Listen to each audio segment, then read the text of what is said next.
Okay, so I'm going to talk about high-dimensional statistics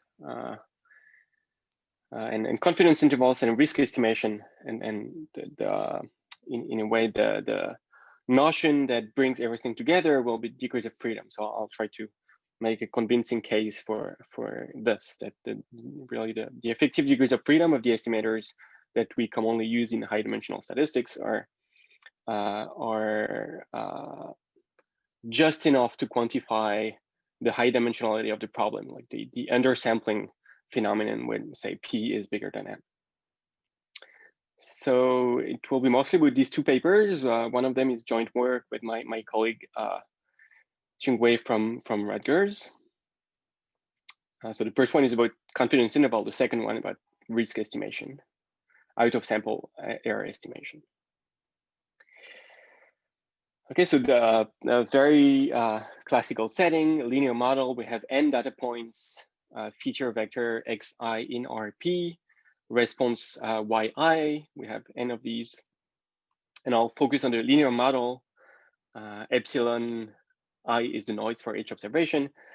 And so so in all this literature on high dimensional statistics, every paper has some kind of asymptotic regime in mind.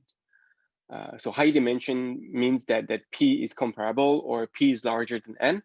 And so you can pick any of these three like options in blue, or even P can be exponential in N. So here in this talk, I'll take P divided by N is less than some constant. Okay, so you can think of it as P and N being of the same order for some constant gamma or gamma prime. So this is the asymptotic regime that I have in mind for this talk. Okay, and so throughout it will be the linear model.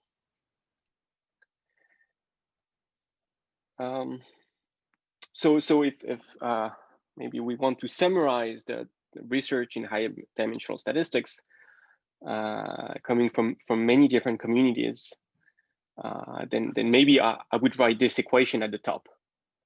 And we have a model of a response yi in terms of the feature vector xi. And the first term, we have a data fitting term with a loss function L. And we can add a regularizer, a penalty, an additive penalty to enforce structure in the data. And this is the penalty that will help us to fight the curse of dimensionality when P is comparable or P is larger than N. Okay, and so typically the most common example of loss function is the square loss. So in the linear model with, say, Gaussian noise, and without any kind of contamination or without any kind of heavy-tailed in the noise, then it boils down to this. So we have a square loss first, and okay, I cannot write, but yeah, I'll learn how to write on the slides for next time. And plus a penalty G, right?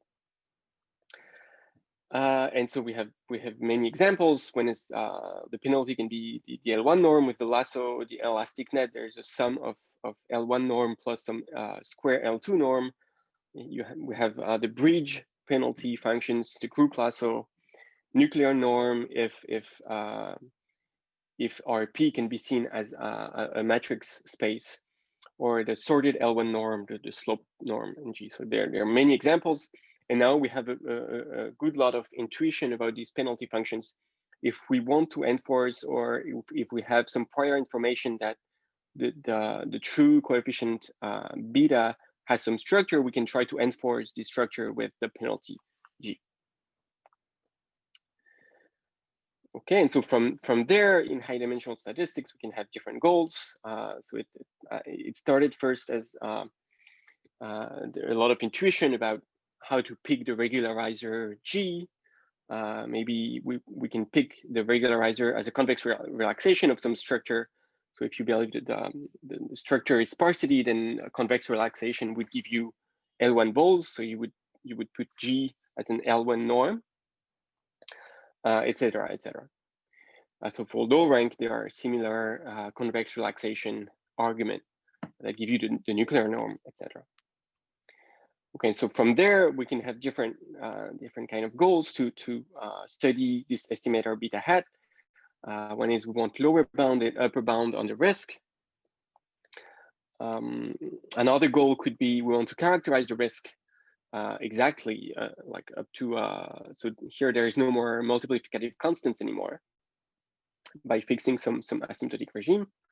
And so here the little r n in the bullet point 3 can be either data driven, which is even better because it gives you an estimate of the error of your estimator, or it can be just some quantity that is not observable, but at least it helps us to understand like how the risk behave and what are the phase transitions, etc.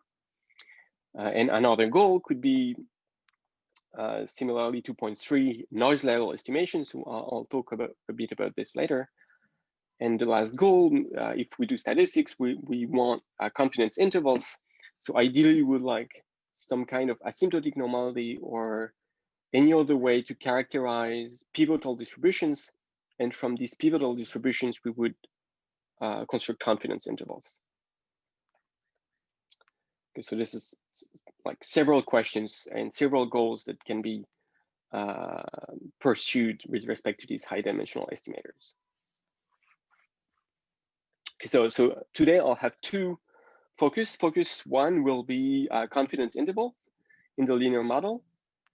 So we will study an estimator like this with a square laws and some regularizer. And the goal is to find some pivotal distribution that will help us to construct confidence intervals. Okay, so you can visualize this. I put p different confidence intervals that correspond to the p features, right? So for each little box plot here, each error bar corresponds to a confidence interval for the unknown coefficient on the feature, on the jth feature in the linear model. So this will be the first focus of today. The second focus on today, and I'll explain how they are related, is with regards to noise level estimation and out of sample error estimation, which are the two quantities given here at the bottom of the slide. So if we assume that the noise is Gaussian with variance sigma square, it can be of interest to estimate the noise level sigma square. And in terms of, for instance, if you want to compare two different high dimensional estimators, for instance, if you have several tuning parameters in mind for your penalty, it can also be useful to estimate the out of sample error or some kind of error of your estimator that then you can use to pick the best tuning parameter. So that later I'll focus on the out of sample error as defined here, where sigma is the covariance of the capital sigma is the covariance of the design. Okay, so this will be the second focus of today. So I'll come back to it later, and I'll try to explain how what brings together confidence intervals and the out of sample error estimation. So I'll first start with focus one, confidence intervals in the linear model. So here is again the model. So throughout the talk, I'll assume that the design is Gaussian with IID rows with covariance matrix sigma. Sigma, I assume sigma is known. I won't go too much in the topic of unknown sigma, but although in certain situations something can be done, and Gaussian noise. And so the goal will be inference for a scalar product of the true coefficient vector beta in a direction of interest. So here in this slide, the direction of interest will be is denoted by A naught. So it's a fixed direction in RP that you are interested about. And so typically the directions we are interested about are like EJ, you take a canonical vector basis. So this means you are interested in the jth coefficient of the unknown vector. Or if you want prediction, like a certain, you have a new patient coming in, you have his characteristics X new, you want to see what would be the mean response for this new patient, then you can choose A naught to be X new. This would be your direction of interest, A naught for predicting the mean response corresponding to this theta vector. Okay, but in these two, I mean, today I'll just focus on A naught being a canonical basis vector. So we're interested in the jth coefficient of the unknown vector. So the well-studied literature on this to construct confidence intervals in a linear model like this is centered on the Lasso, and there are these three foundational papers that explain us that for the Lasso how we can achieve confidence intervals for the jth coefficient of the unknown vector.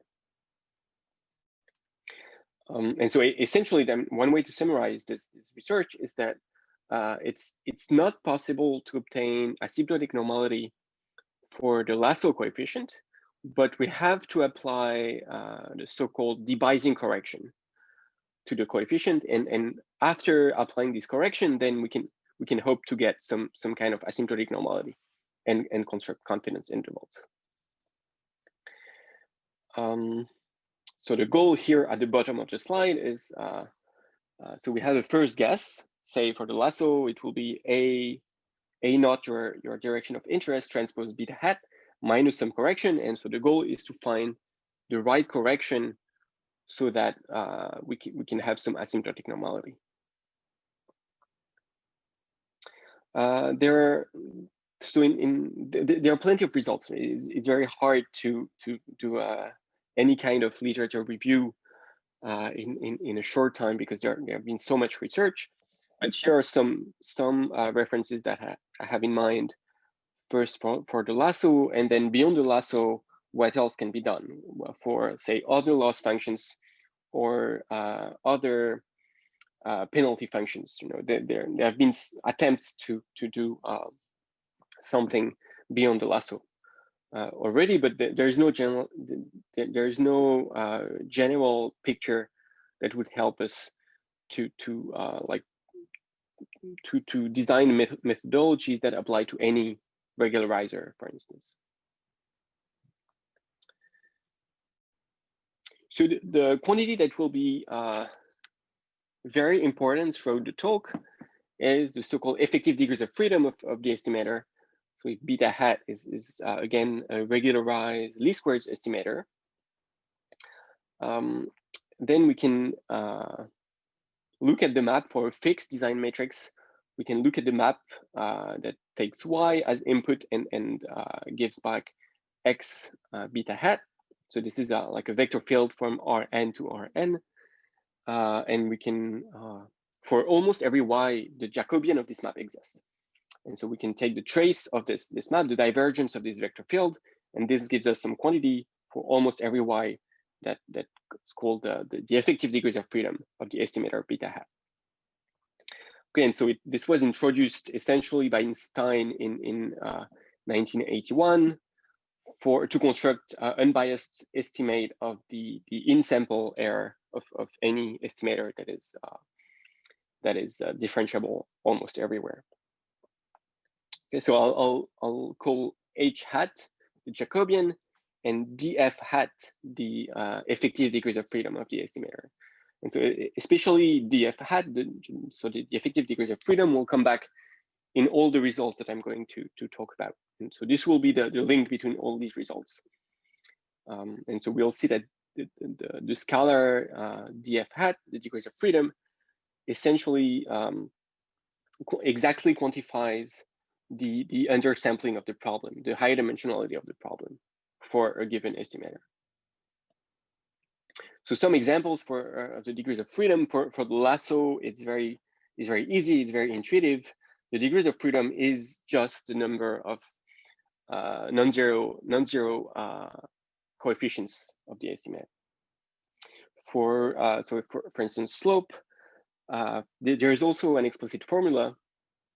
So here, the degrees of freedom is simply the number of distinct non-zero values taken by the estimators. So meaning that if on several coefficients you have the same value, then you would just count you would count it as one, okay, because slope tends to group coefficients together, and so this intuitively this is why the degrees of freedom end up being of this form. Okay, and so there's this is explained in this reference by Minami, this recent reference in the Journal of Multivariate Analysis. Another example for which we have an explicit formula is the elastic net. We also have explicit formula for the Group-Lasso. For instance, there is a paper by Samuel from a few years back that gives a closed form formula for the Group-Lasso. And if no closed form is available, it's also possible to approximate it efficiently.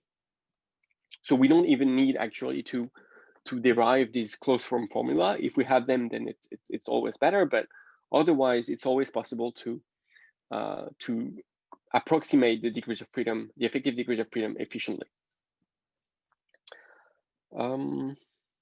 Okay, so here are a few examples of effective degrees of freedom. So let's see how it comes up to quantify the high dimensionality of the problem. So for simplicity, for confidence intervals, I'll do isotropic design. So the rows, all the entries of the design matrix X are IAD standard normal. The covariance matrix sigma is just identity. P over n is less than a constant gamma. I have G, a coercive convex penalty, but it's general penalty. And I'll ask it to be strongly convex if gamma is bigger than 1. And the noise is Gaussian and independent of the design. So these are the set of assumptions that I need. And so from this, so we still focus on a regularized least squares estimate. We have beta j, the parameter of interest of the unknown coefficient vector. We have the Jacobian of the map that sends y to x beta hat, and the effective degrees of freedom, which is just the divergence of the corresponding vector field. And I define this variance b hat of beta j. Okay, and so essentially, for most coordinates, for almost all coordinates, maybe you have, so here in this slide, you have to, this applies except for log p coordinates, right? So essentially log p is less than 10. It's never more than 10. So except for these log p coordinates, then you will have asymptotic normality like this, right? So phi or phi t is the CDF of the standard normal distribution. Again, so if we look at the first probability inside the supremum, we see that is involved n minus the effective degrees of freedom, beta j hat. This is our initial guess from our regularized estimator. Beta j is the scalar of interest, and then in the fraction on the numerator is the devising correction. Okay, so this is the correction that we have to apply to obtain asymptotic normality. So which is given just by the jth column of x transpose the residuals. But what's very important here is to multiply by n minus degrees of freedom. And in a way, this is what captures exactly the high dimensionality of the problem as seen by this estimator beta hat. Okay, and so from this asymptotic normality result, you can invert the relationship to isolate beta j, your parameter of interest, and this is what gives you a confidence interval, which is of this form. So here is a 0.95 with like this why the constant 1.96 comes up. And for most coordinates, actually the denominator simplifies. Okay, and so you have this simplified confidence interval at the bottom. Okay, and so so the theorem on the previous slide essentially says that this applies to, thanks to the degrees of freedom, this applies to any strongly convex penalty. Okay, and so in the paper we also prove in a separate, on a case-by-case basis, that it can also apply to, say, Lasso and Group-Lasso. And so my guess is that it would work for, say, slope as well. But without strong convexity at this point, we still have to study things on a case-by-case basis. It's also possible to do something with correlated design, but I don't want to get into it too much because all the formula gets a bit more complicated, but you can transpose these confidence intervals to correlated design as well. So this is just to show some simulations that to see how this deBayesian correction plays out. So I pick 7 different estimators, one Group-Lasso, one Lasso, one nuclear norm. I take different tuning parameters for all these estimators. And on the picture here, the box plots are the values of the estimators without any kind of deBayesian correction. Okay, so it's all over the place. And this is because the regularizer of these estimators introduce a bias. Okay, so this is why this is not centered, for instance. Okay. So this is very biased. And so if we apply this deBayesian correction, so here I write it in a general direction, A naught. But essentially, for all these estimators, using the effective degrees of freedom for corresponding to each of them, we completely remove the bias of the estimators. Okay, although all these estimators are of a very different nature because the penalty function is very different, so we are optimizing for a very different structure in the signal. But in every case it works, and so we obtain something that is unbiased. So you can see before, after the bias correction, so it works exactly as you would hope in a way. And the QQ plots are also correct. And so in some specific cases, the variance approximation in the denominator really needs to be applied. Otherwise, there is a discrepancy. But I don't want to get into this too much. But I mean, essentially, the quantile plots are very satisfying, and so it will lead to good confidence intervals with the correct coverage. Okay. So this is like a summary slide for this. I have like 5-10 more minutes, so I won't spend too much time. But so essentially, if you give me some kind of strong convexity for the penalty, or if just p is less than n, then this confidence intervals can be constructed using the degrees of freedom. Okay? And so it's very important that to apply this scaling of n minus the degrees of freedom to obtain the asymptotic normality. So in a different paper, we should have, if you do not apply this degrees of freedom correction with the effective degrees of freedom, then things can be very wrong. Okay, so you really need to bring this into your deBayesian correction to obtain proper coverage. Okay, so I'll now go to the second focus of the talk, which is about estimation of the noise level and of the out of sample error. So again, like for almost any problem that you can think of, the most studied example is the lasso.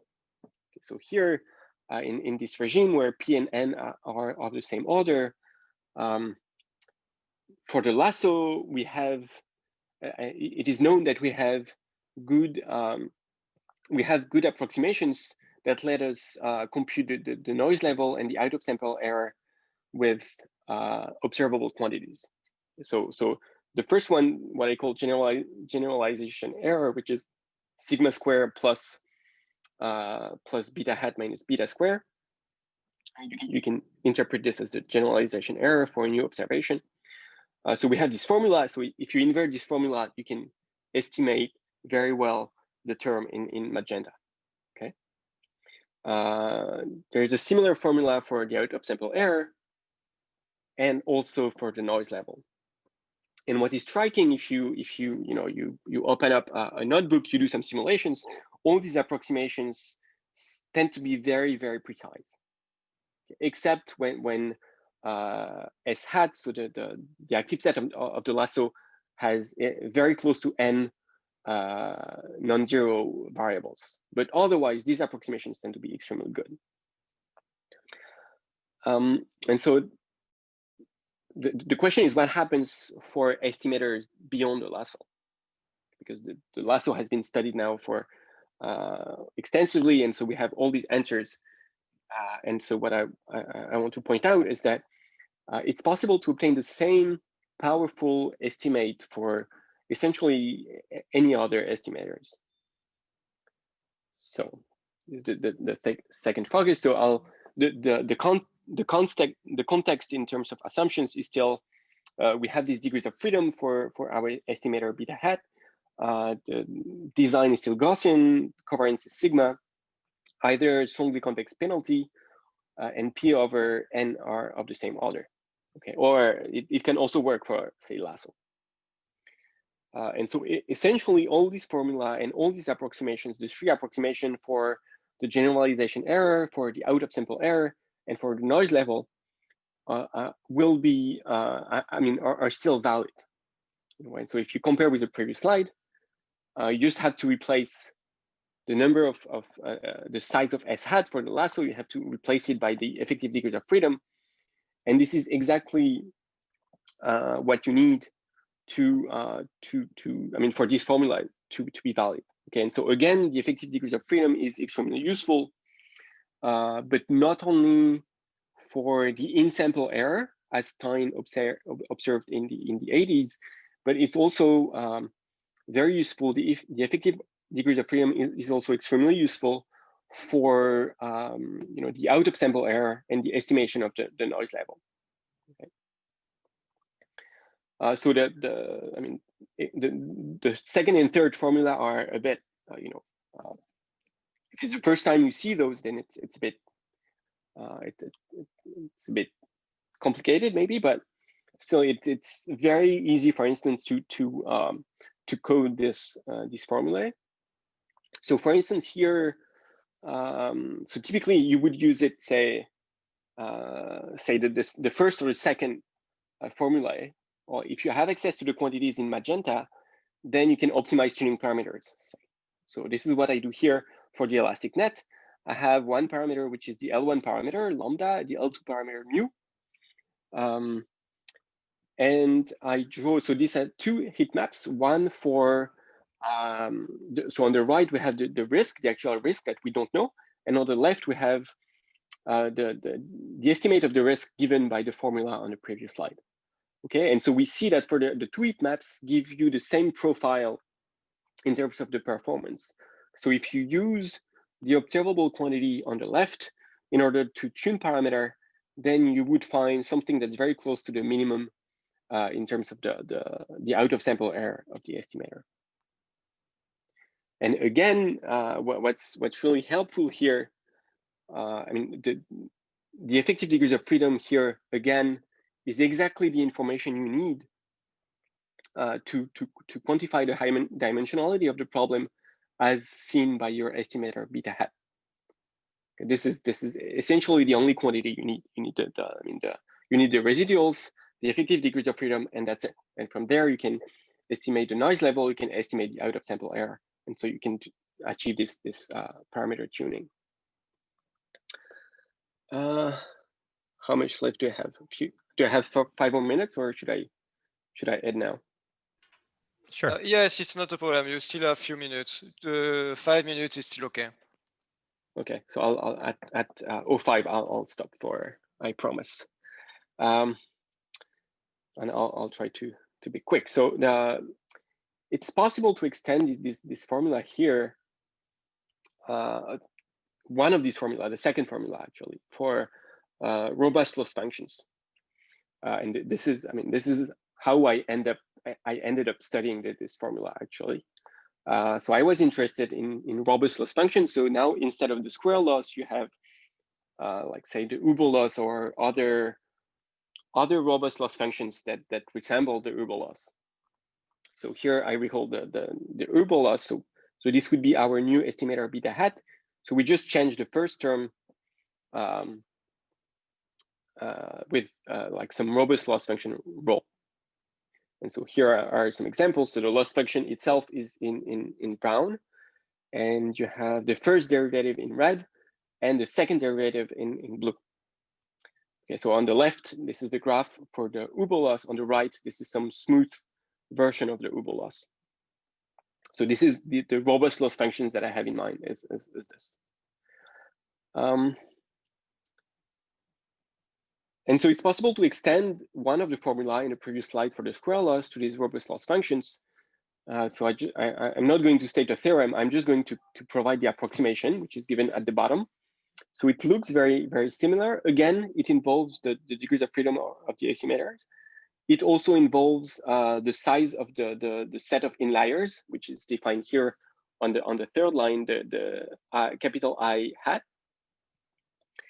But I mean, I think the most striking result is the picture. You know, if you quickly open a notebook, you code this formula, and it's possible to compute efficiently the Huber Lasso, where we have these two tuning parameters, lambda and lambda star, say with scikit-learn or other libraries, and again we plot the two heat map of the real risk that we don't know about, and the estimator given by inversing the formula given at the bottom, and the profiles you get in terms of the performance of the estimator with the real risk or the observable quantity are exactly similar, are very close. So if you use one of them to tune, if you use the observable quantities to tune the parameters, then you would obtain something that's very close to the ideal tuning parameter for the problem, okay, in terms of the lambda and the lambda star. Lambda is the tuning parameter for the penalty, and lambda star is the tuning parameter used to scale the Huber loss. So I won't state the theorem, but essentially these approximations for the out of sample error hold again for robust loss functions. It becomes a bit more complicated, but essentially it works again. Okay, some box plots. So I think the blue one is the estimate. The yellow one is the true risk that you're interested in. So essentially it works throughout the grid of tuning parameters, throughout the two-dimensional grid. It gives you a good approximation, except in some cases, like on the top left picture, because you have too few inliers. So the size of I hat minus the degrees of freedom is too small. And so your formula, you essentially divide by something that's too close to zero. And so it blows up all the estimates. But essentially, if you use this to tune the parameters, then you would manage to pick the best tuning parameters using only observable quantities. And I'll stop here. This is the conclusion slide. So thanks for your time. So we talked about the first focus of the talk was asymptotic normality. The second focus of the talk was estimation of sigma square and the out of sample error. And for both of these problems, the goal of the talk was to show that the effective degrees of freedom, the DF hat, is essentially the only information that you need about your estimator to quantify the high dimensionality of the problem and to mitigate the undersampling of the problem. And this is all the information you need, additionally to say the residuals to construct these confidence intervals and this estimate for sigma square and the out of sample error. I'll stop here. Thanks again for your time.